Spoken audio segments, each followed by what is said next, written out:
মোটামুটি প্যান্ডেল কিন্তু কমপ্লিটের দিকে। বাড়ি এসে দেখি যে লাইটও জ্বলে গেছে, আর এতটা কিন্তু প্যান্ডেল কমপ্লিট হয়েছে সেটা দেখেও যায়নি। তো এসে দেখলাম যে সম্পূর্ণ প্যান্ডেলটা কমপ্লিট হয়নি, তবে কিছুটা কমপ্লিট হয়েছে। তো ভাবলাম চলো তোমাদের সাথে একটু শেয়ার করি। তো এখানে হবে খাওয়া দাওয়ার প্যান্ডেলটা। এখন এখানে পরিষ্কার করা বাকি, শুধু ওপরটাই লাইট লাগানো হয়েছে, আর এখানে কিন্তু এখনও অনেক কাজ বাকি।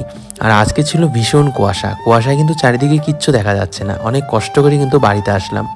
এখানে হবে রান্নার জায়গা, আর এই রান্নার জায়গার এই রাস্তা দিয়ে চলো তোমাদের সাথে একটু শেয়ার করি ভেতরটা, গেটের ভেতরটা কেমন হয়েছে।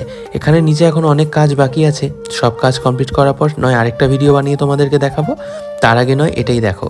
হাতে আর মাত্র দুটা দিন পরে কিন্তু বাড়িতে লোকজন আত্মীয় স্বজনে ভরে যাবে, সবাই চলে আসবে, বিয়ে বাড়ি কিন্তু পুরো ভরে যাবে। আর দেখে খুবই ভালো লাগছে, কারণ আজ থেকে প্রায় 9 বছর আগে আমার বড় দিদির বিয়ে হয়েছিল। তো বড় দিদির বিয়ের পর আমাদের বাড়িতে আর প্যান্ডেল হয়নি, কারো বিয়ে হয়নি। তো এত বছর পর আমার কাকুর মেয়ে আমার এই দিদির বিয়ে হচ্ছে।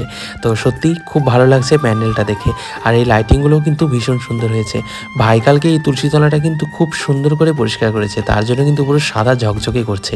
তো এইদিকে কিন্তু ওর জন্য যা ফার্নিচার বানানো হয়েছে সব কিন্তু বারান্দায় রেখে দিয়েছে। তো যাই হোক, ভিডিওটা এখানে শেষ করছি, দেখা হবে নেক্সট ব্লগে।